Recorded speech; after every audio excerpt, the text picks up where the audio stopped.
Friends, welcome back to జయ స్వంతిల్లు అండి. ఈరోజు మూరి mixer చేస్తున్నానండి. మూరీలు, బఠానీ, మామిడికాయ తురుమండి.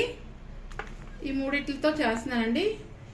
ఇగోండి, కప్పు మూరి తీసుకున్నానండి, కప్పు బఠానీ అండి, కొద్దిగా మామిడికాయ తురుమండి, ఉల్లిపాయలు ఒక ఉల్లిపాయ అండి, ఒక నిమ్మకాయ రసం అండి, ఒక స్పూను కారం అండి, కొత్తిమీర తురిమిసి ఉంచాను, పచ్చిమిర్చి అండి 2 తురిమిసి ఉంచాను, సాల్ట్ అండి 1 స్పూను, మూరీలు వేసుకున్నాం అండి,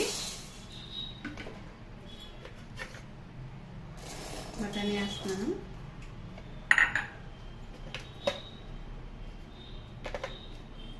మామిడికాయ తురిమి వేస్తున్నానండి, ఇలా తురిమానండి, ఉల్లిపాయ ముక్కలు వేస్తానండి, పచ్చిమిర్చి వేసానండి, ఇవ్వండి కొత్తిమీర వేసాను, కారం వేసానండి, సాల్ట్ వేస్తున్నాను, బాగా కలుపుకుందామండి ఇవన్నీ.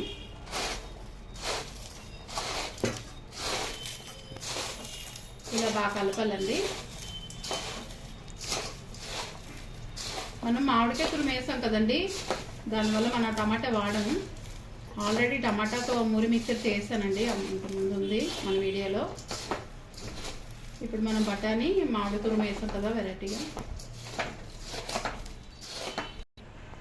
నిమ్మరసం వేస్తున్నానండి. నిమ్మరసం మీకు తగినంత వేసుకోవచ్చండి, నేను ఒక నిమ్మకాయ వేసాను. ఈ మూరి మిక్సర్ టమాటా తింటారు కదండి, అలాంటి వాళ్ళు ఇష్టపడతారని చేస్తున్నానండి. మనం కప్పులో మార్చుకున్నామండి, గాజు కప్పులో కొత్తిమీర వేస్తున్నాను. మన మూరి మిక్సర్ అయిపోయింది ఫ్రెండ్స్. నచ్చితే లైక్ చేయండి. బాయ్ అండి, బాయ్ ఫ్రెండ్స్. నెక్స్ట్ వీడియో కలుద్దామండి.